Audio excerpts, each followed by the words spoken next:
క్రీస్తునందు ప్రియమైన ప్రేమధార టీవీ వీక్షకులకు మన ప్రభువును రక్షకుడైన యేసు క్రీస్తు ఘనమైన నామంలో శుభములు తెలియజేస్తున్నాం. ఈనాటి మన ధ్యాన భాగంగా ద్వితీయోపదేశ కాండము 21వ అధ్యాయంను ధ్యానించుకోబోతున్నాం. ఈ అధ్యాయంలో హత్యను గూర్చి, వివాహమును గూర్చి, కుటుంబాలలో పిల్లల తిరుగుబాటును గూర్చి అనేక నియమాలు చెప్పబడినట్లుగా చూస్తాం.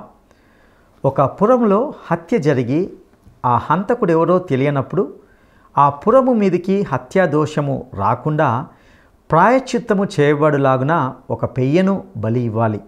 అప్పుడు ఆ నిర్దోషి ప్రాణం విషయమైన దోషము పరిహరించబడుతుందని మోషే ప్రజలకు తెలియజేస్తున్నట్లుగా చూస్తాం. ఈ నియమము జరిగిన హత్య విషయంలో మాకేమీ తెలియదు అని తప్పించుకునే అవకాశము కల్పించక ఆ హత్య విషయంలో ఆ పుర ప్రముఖులే బాధ్యత వహించే పరిస్థితిని కల్పిస్తుంది. పదవులలో ఉన్నవారు నిర్లక్ష్యంగా వ్యవహరించే అవకాశం లేదు. శత్రు దేశాన్ని స్వాధీనం చేసుకున్నప్పుడు చెరపట్టబడిన యుద్ధ ఖైదీ అయిన స్త్రీ యొక్క హక్కులను కాపాడుటకు దేవుడు ఎంతో చక్కటి నియమాలను ఇందులో వివరించాడు. ఇక సందేశాన్ని వినడానికి మనము సిద్ధపడదామా? సోదరీ సోదరులారా, ఈ రోజున ద్వితీయోపదేశకాండం 21వ అధ్యాయం సంగ్రహంగా వినండి. మోషే మాట్లాడుతున్నాడు. యెహోవా మీకిచ్చిన దేశం, అది వాగ్దత్త భూమి. పొలములో ఎవడైనా చంపబడితే అతన్ని చంపినదెవరో తెలియకపోతే ఆ శవాన్ని పరిశీలించాలి.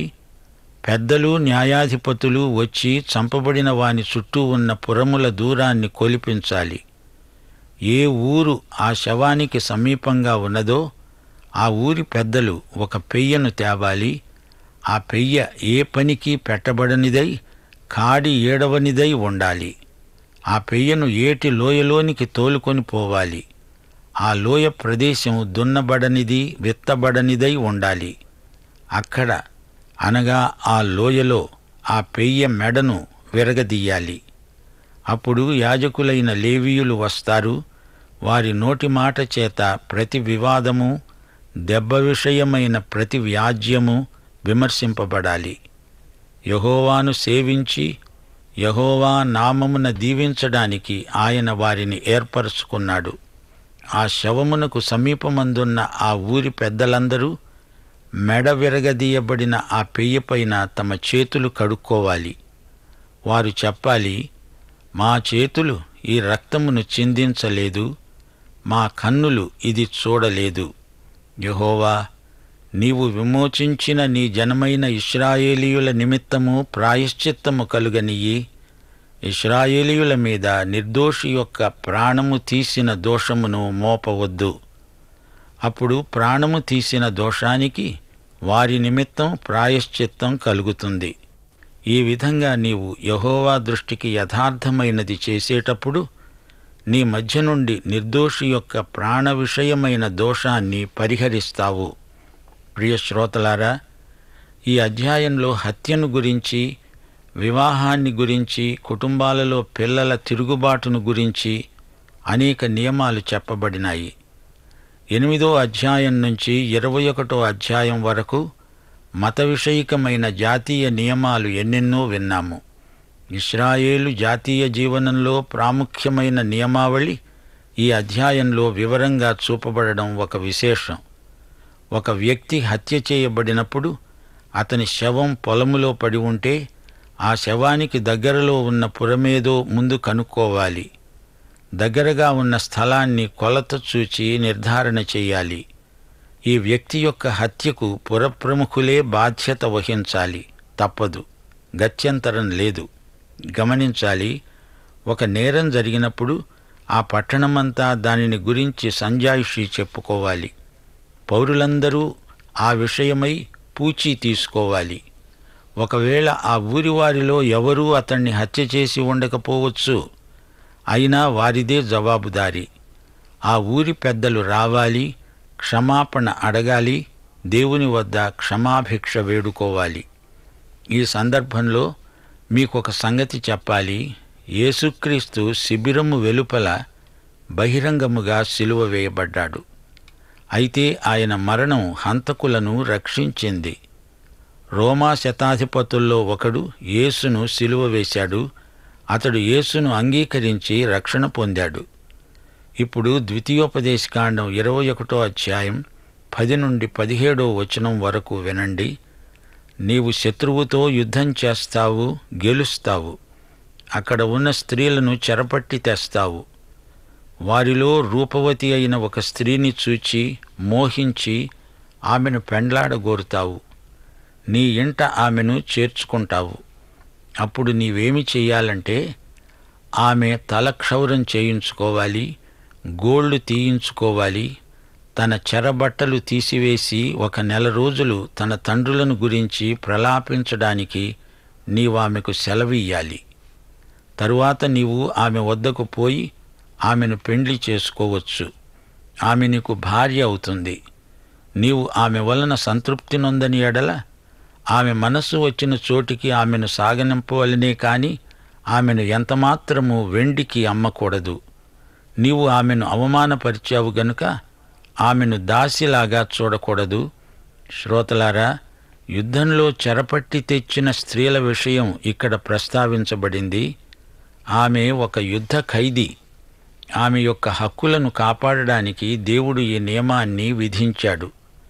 ఆమెను వివాహమాడినప్పుడు ఆమె పట్ల అతడు తన ధర్మాన్ని నిర్వర్తించాలి, లేదా ఆమెకు స్వేచ్ఛనివ్వాలి. ఆమె దాసి కాదు, అతని భార్య. ఇప్పుడు మరో సమస్య పేర్కొనబడింది. ప్రేమించబడినది ఒకతే, ద్వేషించబడినది ఒకతే. 2 భార్యలు ఒక పురుషునికి ఉంటే ఆ 2 భార్యలు వాని వలన బిడ్డలను కంటే, జ్యేష్ఠ కుమారుడు ద్వేషించబడిన దాని కొడుకైన ఎడల తండ్రి తనకు కలిగిన దానిని తన కుమారులకు స్వాస్థ్యముగా ఇచ్చిన రోజున ద్వేషించబడిన దాని కుమారుడైన జ్యేష్ఠునికి మారుగా ప్రేమింపబడిన దాని కుమారుని జ్యేష్ఠునిగా చేయకూడదు. ద్వేషించబడిన దాని కుమారునికి తండ్రి తన ఆస్తి అంతటిలో రెట్టింపు భాగమిచ్చి వానినే జ్యేష్ఠునిగా ఎంచాలి. వీడు వాని బలప్రారంభం గనుక జ్యేష్ఠత్వాధికారం వీనిదే. 2 భార్యలు ఉన్నప్పుడు ఎన్ని సమస్యలు ఉత్పన్నమవుతాయో యాకోబు జీవితమే మనకు గొప్ప హెచ్చరిక చేస్తున్నది. రాహేలు, లేయా వీరిద్దరి మధ్య చెలరేగిన పోరాటం యాకోబు మనశ్శాంతిని హరించి వేసింది. ఇప్పుడు కుటుంబంలో పిల్లల తిరుగుబాటును గురించి ప్రస్తావించబడింది. ఒకని కుమారుడు మొండివాడై తిరగబడి తండ్రి మాట గాని తల్లి మాట గాని వినక అతణ్ణి శిక్షించిన తరువాత కూడా అతడు వారికి విధేయుడు కాకపోయిన ఎడల అతని తల్లిదండ్రులు అతణ్ణి పట్టుకొని ఊరి గవిని వద్ద కూర్చుండే పెద్దల వద్దకు అతణ్ణి తీసుకొని వచ్చి ఊరి పెద్దలతో చెప్పాలి, మా కుమారుడైన వీడు మొండివాడై తిరగబడి ఉన్నాడు. మా మాట వినక తిండిబోతూ తాగుబోతూ అయ్యాడు. అప్పుడు ఊరి ప్రజలందరూ రాళ్లతో అతణ్ణి చావగొట్టాలి. ఆ విధంగా ఆ చెడుతనాన్ని మీ మధ్య నుండి పరిహరిస్తావు. ఇది ఇశ్రాయేలీయులందరూ విని భయపడతారు. ఇది తప్పిపోయిన కుమారుల వృత్తాంతం. ధర్మశాస్త్రం ప్రకారం తప్పిపోయిన కుమారుణ్ణి రాళ్లతో కొట్టి చంపాలి. గాని ప్రభువు లూకాసు వార్త 15వ అధ్యాయంలో తప్పిపోయిన కుమారుని కథ చెప్పినప్పుడు పరిసయ్యులకు మతిపోయి ఉండవచ్చు. చిన్న కొడుకు దూరదేశం వెళ్ళిపోయాడు, అక్కడ చెడిపోయాడు, పాడైపోయాడు. అతడు తిరిగి వచ్చినప్పుడు పెద్ద కుమారుడు ఏమనుకున్నాడు? ధర్మశాస్త్రం ప్రకారం వాణ్ణి రాళ్లతో కొట్టి చంపాలి. కాని తండ్రి అతణ్ణి ముద్దు పెట్టుకొని ప్రేమతో ఆహ్వానిస్తున్నాడు. ఇది అతనికి మింగుడు పడలేదు. తండ్రి అంటున్నాడు, కుమారుడా, చచ్చిపోయి బతికావు, తప్పిపోయి దొరికావు, రా, విందు చేసుకుందాం. సోదరీ సోదరులారా, మనమిప్పుడు ధర్మశాస్త్రం క్రింద లేము. మనం దేవుని వద్దకు వచ్చినప్పుడు మన పాపాలను ఒప్పుకుంటాము. ఆయన నమ్మదగినవాడు, నీతిమంతుడు గనుక మన పాపాలు క్షమిస్తాడు, సమస్త దుర్నీతి నుండి మనల్ని పవిత్రీకరిస్తాడు. ఇప్పుడు మనకు తీర్పు లేదు, కనికరము, కృప ఉన్నాయి. ఆయన కృపామయుడు. మనల్ని ప్రేమతో స్వీకరిస్తాడు. ఈ అధ్యాయం ముగింపులో మరొక నియమం చెప్పబడింది. మరణశిక్షకు తగిన పాపము ఒకడు చేయగా అతణ్ణి చంపి మానుమీద వేలాడదీసిన ఎడల అతని శవం రాత్రివేళ ఆ మానుమీద నిలువకూడదు. వేలాడదీయబడినవాడు దేవునికి శాపగ్రస్తుడు. గనుక నీ దేవుడైన యెహోవా స్వాస్థ్యముగా నీకిస్తున్న దేశాన్ని నీవు అపవిత్రపరచుకుండునట్లు అగత్యముగా వానిని పాతిపెట్టాలి. ఉరితీయబడినవాడు ఆ మానుకు అలాగే వేలాడుతూ రాత్రంతా ఉండిపోవాలి. మానుమీద వేలాడినవాడు శాపగ్రస్తుడు. సాధారణంగా మరణశిక్ష రాళ్లతో కొట్టి చంపడమే.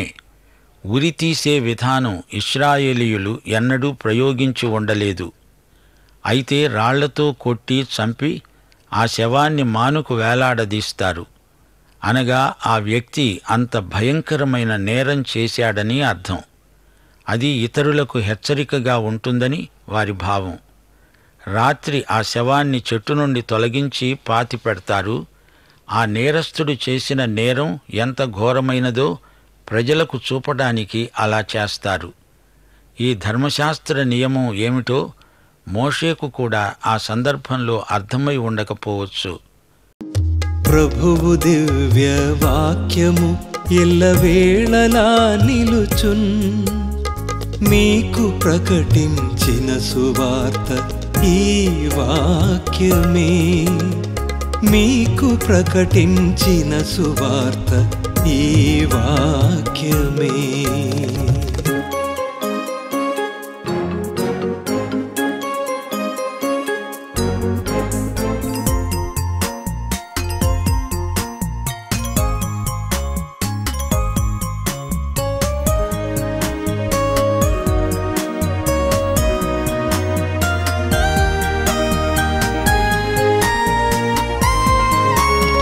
వెండి బంగారము ధనము వస్తువులన్నీ యౌవన వ్యర్థాకర్షణలు ఒక క్షణము మాత్రమేగా.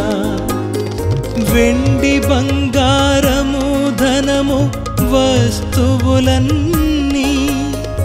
యౌవన వ్యర్థాకర్షణలు ఒక క్షణము మాత్రమేగా. వాటి అందము పుష్పము వలె ఎండిపోవున్, అయితే ప్రభువు వాక్యమేగా నిత్యము నిలుచున్. వాటి అందము పుష్పము వలె ఎండిపోవున్, అయితే ప్రభువు వాక్యమేగా నిత్యము నిలుచున్. ప్రభువు దివ్య వాక్యము ఎల్లవేళలా నిలుచున్.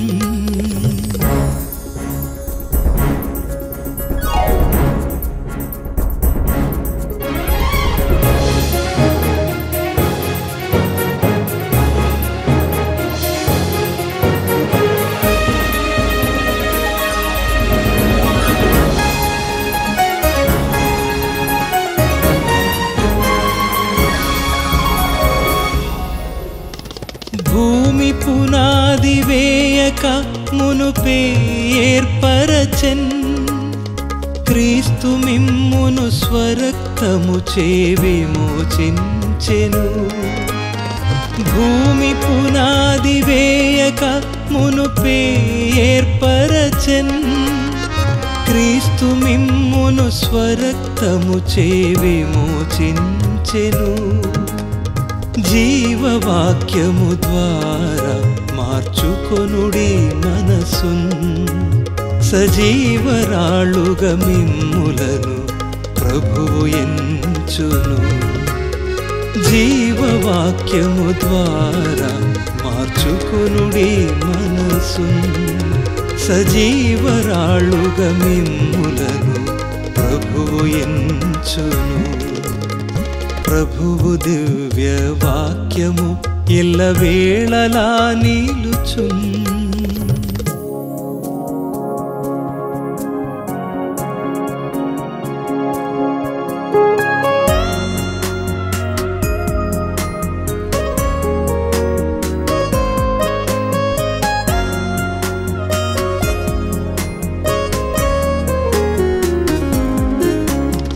ప్రభువు వాక్యము క్రమముగా చదువుటయే ధన్యము.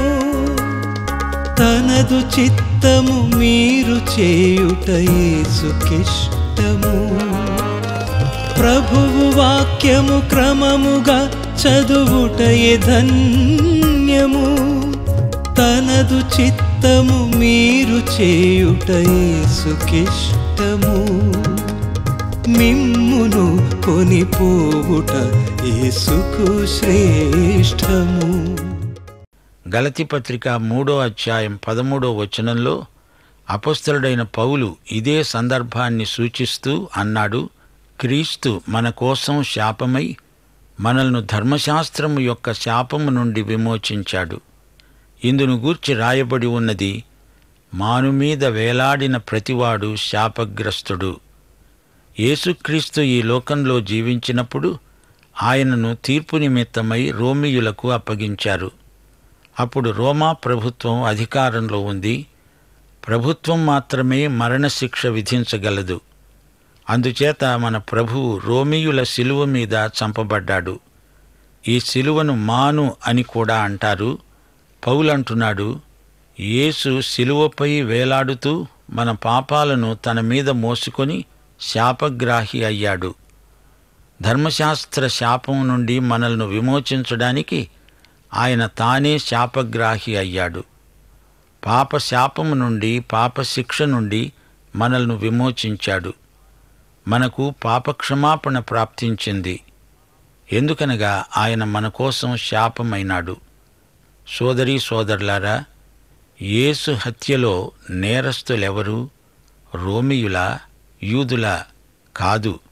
నీవు నేను కూడా ఆయన మరణానికి కారకులం. మన కోసమే ఆయన చనిపోయాడు. మనమే ఆయన మరణానికి బాధ్యులం. సోదరీ సోదరులారా, ఈ అధ్యాయంలో మొదటి 9 వచనాలు హత్య నేరాన్ని గురించి, 10 నుండి 14 వచనం వరకు చెరపట్టబడిన స్త్రీని పెండ్లాడగోరిన వారికి హెచ్చరికలు, ఆ తరువాత కుమారుల జ్యేష్ఠత్వపు హక్కు, 15 నుండి 17 వచనం వరకు నేరస్తుడైన కుమారునికి విధింపబడిన శిక్ష, 22 నుండి 23 వచనం వరకు మానుకు ఉరితీయబడిన వ్యక్తిని గురించి. గమనించాలి, పొలం దున్నని పెయ్య, దున్నబడని పొలం, హత్య చేయబడిన వ్యక్తి, ఈ విషయాల్లో జీవము మరణము మధ్య తారతమ్యము చూపబడింది. యుద్ధ ఖైదీగా వచ్చిన స్త్రీ, ఆమె తిరిగి తన వారిని జీవితాంతం వరకు చూడబోదు. ఆమె ఇప్పుడొక ఇశ్రాయేలీయుణ్ణి పెళ్లాడబోతున్నది. చచ్చిపోయి బతికినట్లే ఆమెకు అది ఒక అనుభూతి. తండ్రి చనిపోతూ తన జ్యేష్ఠ కుమారుని హక్కును పరిరక్షించాలి. తిరుగుబాటు చేసే కొడుకు క్రమశిక్షణకు లొంగనప్పుడు మరణశిక్షకు అప్పగించాల్సి వస్తుంది. నేరస్తుడి శవం రాత్రిపూట చెట్టుకు వేలాడుతూ ఉండకూడదు. ఇశ్రాయేలు భూమి అపవిత్రం కాకూడదు. చూచారా, ఈ అధ్యాయమంతటా చావు బతుకు మన కండ్లకు కట్టినట్లు చూపబడ్డాయి. ఈ అధ్యాయంలో మొదటి నేరం ఆ ఊరంతటికీ చెందింది. చిట్ట చివరిది కూడా ఊరంతటికీ చెందిన సమస్య. ఈ రెండిటిలో శవం కనపడుతుంది. దానిని గురించి చర్య తీసుకోవాలి. మొదటి నేరం హత్య చేయబడినవాడు. ఇతడు బాధితుడు, అన్యాయానికి గురి అయినాడు. నేరస్తుడు ఎవడో తెలియదు. కానీ ఈ అధ్యాయంలో చివరి భాగంలో కనపడుతున్న శవం ఒక నేరస్తునిది. గమనించాలి, హత్య చేయబడిన వాని శవం పొలంలో దొరికింది. దానిని బట్టి గ్రామస్తులు ఒక పెయ్యను తెచ్చారు. పెయ్య పాపపరిహార బలికి పనికిరాదు. ఇక్కడ దాని రక్తము కారలేదు. దాని మెడ మాత్రం విరువబడింది. అనగా ఆ ఊరి పెద్దలు సాక్ష్యమిస్తున్నారు. పెయ్య మెడ విరిచిన తరువాత యాజకుడు వస్తున్నాడు. పెద్దలు చేతులు కడుక్కుంటున్నారు. మేము నిర్దోషులం అనడానికి అది సాక్ష్యం. మత్తయి సువార్త 27వ అధ్యాయం 24వ వచనంలో పిలాతు ఏమి చేశాడో మీకు జ్ఞాపకం ఉందా?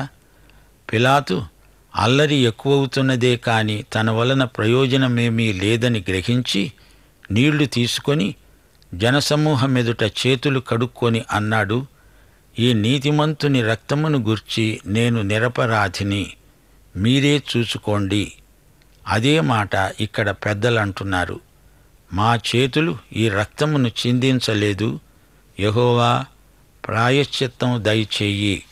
ఈ అధ్యాయంలో మిగతా 3 ధర్మసూత్రాలు కుటుంబానికి సంబంధించినవి. మొదట భార్య హక్కులను గురించి. యుద్ధ ఖైదీని ఒకడు పెళ్లాడుతున్నాడు. 2 భార్య కుమారుడు, జ్యేష్ఠ కుమారునికి సంబంధించిన న్యాయం. 3వది తిరుగుబాటు చేసే కుమారుడు. యుద్ధ ఖైదీగా వచ్చిన స్త్రీ అవివాహిత. ఆమె 1 రోజులు సంతాపం ప్రకటిస్తుంది. తన తండ్రి మొదలైన వారిని గూర్చిన సంతాపం వెలిబుచ్చింది. భర్త విషయం చెప్పబడలేదు, ఎందుకనగా ఆమె అవివాహిత. ఆమెను భార్యగా చూడాలి గాని దాసిగా చూడకూడదు. ఇకపోతే 2వ ధర్మసూత్రం. అతనికి 2 భార్యలున్నారు. ఆ 2లో ఒక ఆమెనే అతడు ప్రేమిస్తాడు. ఆమెకు పుట్టినవాడు జ్యేష్ఠుడు కాకపోయినా అతనికి స్వాస్థ్యం ఇవ్వడం నేరం. ఇలాంటి వివాదంలోనే యాకోబు కూడా పడ్డాడు. జ్యేష్ఠునికి ఆస్తి అంతటిలో రెట్టింపు భాగం ఇవ్వాలి. ఇది ధర్మశాస్త్ర నియమం. 2 రాజులు 2వ అధ్యాయం 9వ వచనంలో ఎలీషా ఏలియాతో అన్నాడు, నీకు కలిగిన ఆత్మలో 2 పాళ్ళు నాకు ఇవ్వు, అనగా నేను నీ వారసుణ్ణి అని ధృవీకరించు. ప్రవక్తల శిష్యులు ప్రవక్తల కుమారులే. ఈ అధ్యాయంలో 3వ ధర్మసూత్రం తప్పిపోయిన కుమారుణ్ణి గురించి. అతనికి మరణశిక్ష విధించబడింది. తల్లిదండ్రి కలిసి ఏకీభవించి ఈ నిర్ణయానికి వచ్చారు.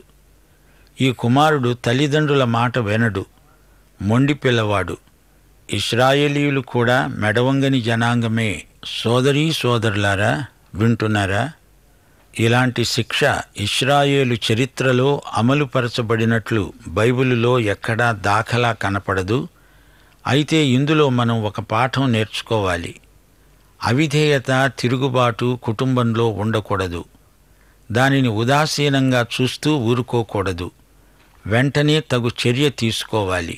మరొక మాట, ఒక క్రైస్తవ సమాజంలో లేదా సంఘంలో ఒక నేరం జరిగినప్పుడు సమాజమంతా దానికి నైతిక బాధ్యత వహించాలి.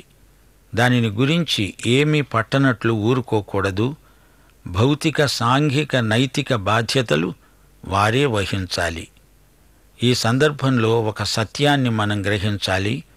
యుద్ధ ఖైదీలు బానిసలవుతారు. స్త్రీలను అంతఃపురంలో చెలికత్తెలుగా మాత్రమే ఉంచేవారు. కాని ధర్మశాస్త్ర ప్రకారం వారిలో ఒక స్త్రీని అతడు పెళ్లాడితే ఆమెను భార్యగా స్వీకరించాలి. ఆమె చెలికత్తె కాదు, దాసి కాదు. ఆమె సంతాప దినాలు నెరవేరే వరకు వ్యవధి ఇవ్వాలి.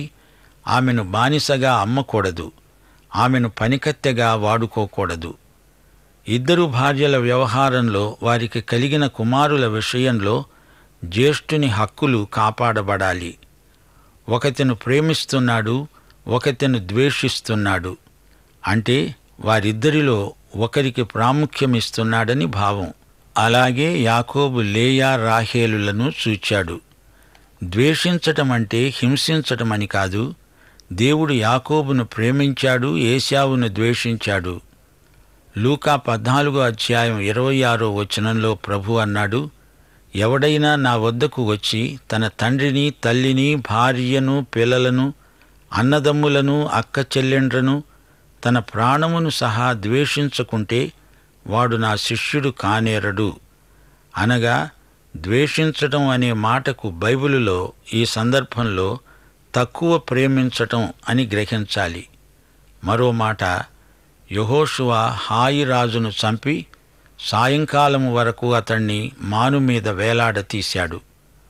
పొద్దుగుంకుతున్నప్పుడు అతడు సెలవీయగా జనులు వాని శవమును మానుమీది నుండి దించి ఆ పురద్వారము ఎదుట దానిని పడవేసి దానిమీద పెద్ద పెద్ద రాళ్లు కుప్పగా పడవేశారు. అది నేటి వరకు ఉన్నది. యెహోషువ 8వ అధ్యాయం 29వ వచనం. మరో సందర్భంలో యెహోషువ శత్రువులను 5గురిని చంపి వారిని 5 చెట్ల మీద వేలాడదీశాడు. పొద్దుగుంకే సమయాన యెహోషువ సెలవీయగా జనులు చెట్టు మీది నుంచి వారిని దించి వారు దాగిన గుహలోనే ఆ శవాలను పడవేసి ఆ గుహాద్వారాన పెద్ద రాళ్లు వేశారు. ఆ రాళ్లు నేటి వరకు ఉన్నవి. యెహోషువ 10వ అధ్యాయం 26, 27 వచనాలు. చూచారా, యెహోషువ ధర్మశాస్త్ర ప్రకారమే చేశాడు. పాఠం సమాప్తం. మన ప్రభువు రక్షకుడు అయిన యేసుక్రీస్తు వారి సమృద్ధి కృప, తండ్రి సృష్టికర్త అయిన దేవుని శాశ్వత ప్రేమ, పరిశుద్ధాత్మ అన్యోన్య సహవాస సమాధానములు మనకందరికీ సదాకాలము తోడై ఉండునుగాక. ఆమేన్. మ్రాను మీద వ్రేలాడిన ప్రతివాడు ఎవడు? మ్రాను మీద వ్రేలాడిన ప్రతివాడు ఎవడు? 1 రోగగ్రస్తుడు, 2 అపవిత్రుడు, 3 శాపగ్రస్తుడు. ఈ ప్రశ్నకు సరైన జవాబును ఈ వాట్సాప్ నంబర్కు పంపండి. మా వాట్సాప్ నంబర్ 9399952570. ప్రియులారా, ఇంతవరకు విన్నటువంటి ఈ సందేశంలో హత్యను గూర్చి, వివాహంను గూర్చి, కుటుంబాలలో పిల్లల తిరుగుబాటును గూర్చి అనేక నియమాలు చెప్పబడినట్లుగా గమనించాం. ఒక పురంలో హత్య జరిగి ఆ హంతకుడెవరో తెలియనప్పుడు ఆ పురము మీదికి హత్యా దోషము రాకుండా ప్రాయశ్చిత్తము చేయబడులాగున ఒక పెయ్యను బలి ఇవ్వాలని తెలుసుకున్నాం. శత్రు దేశాన్ని స్వాధీనం చేసుకున్నప్పుడు చెరపట్టబడిన వారిలో ఒక స్త్రీని మోహించినప్పుడు ఆమె విషయంలో ఎలా స్పందించాలో, యుద్ధ ఖైదీ అయిన స్త్రీ యొక్క హక్కులను కాపాడుటకు దేవుడు ఎంతో చక్కటి నియమాలను ఇందులో వివరించినట్లుగా చూశాం. 2 భార్యలున్న వ్యక్తి తనకు నచ్చిన భార్య కుమారుని జ్యేష్ఠునిగా చేయకూడదని, తన బల ప్రారంభమైన మొదటి కుమారుడు ఏ భార్య కుమారుడైనా అతనినే జ్యేష్ఠ కుమారునిగా ఎంచి తన ఆస్తి అంతటిలో రెట్టింపు భాగమియ్యాలని నేర్చుకున్నాం. జ్యేష్ఠత్వం ఎంత ప్రాముఖ్యమైనదో, దాని దీవెనలు ఎంత గొప్పవో ఏశావుకు దానిని కోల్పోయిన తర్వాత తెలిసొచ్చింది. తల్లిదండ్రుల మీద తిరుగుబాటు చేసేవారిని రాళ్లతో కొట్టి చంపడమనే ఆజ్ఞ ఉన్నప్పటికీ లేఖనాల్లో అలా చేసిన తల్లిదండ్రులు ఎవరు కూడా మనకు కానరారు. చెడ్డ తల్లిదండ్రులే తమ పిల్లలకు మంచి ఈవులు ఇచ్చినప్పుడు పరిపూర్ణుడైన మన తండ్రి ఈ లోకంలో అందరికీ సమస్తమును ధారాళంగా అనుగ్రహిస్తూ తనకు లోబడిన పరిశుద్ధులకు తన నిత్య రాజ్యంలో స్వాస్థ్యం ఇవ్వడంలో ఆశ్చర్యమేమీ లేదు. ప్రియ సహోదరుడా, సహోదరి, దేవుని నియమాలు ఖచ్చితమని మనము గ్రహించాలి. మన పరలోకపు తండ్రి ఆయన పిల్లలుగా మనకు మంచి ఈవులను, శ్రేష్టమైన వాటిని అనుగ్రహిస్తాడు. ముఖ్యంగా మన కొరకు ఆయన కుమారుడైన యేసుక్రీస్తును అనుగ్రహించాడు. ఆయనే మన రక్షకుడు, విమోచకుడు. ఆయనను అంగీకరించి ఆశీర్వదించబడదామా? అట్టి కృప దేవుడు మనకు దయచేయునుగాక. దైవాశీస్సులు.